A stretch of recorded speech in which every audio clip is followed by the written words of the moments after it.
morning, essentially 7 different missiles attacked this area and killed about half dozen people.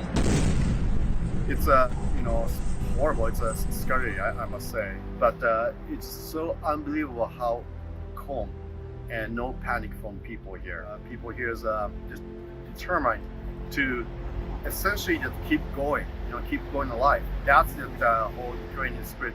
Very remarkable people. So almost 120,000 houses and buildings being damaged yesterday, and about many also repairable. And that's really important to repair these houses so people can go back home as fast as possible. So that's our job. But here we found the Ukrainian engineers, their capacities are fantastic. They got great talents here. But also this is the first time they see such a widespread destruction all over places. So we're here to assist. So that's our job. I'm Pavlo Pakhanchuk. I'm principal of Miyamoto International Ukraine.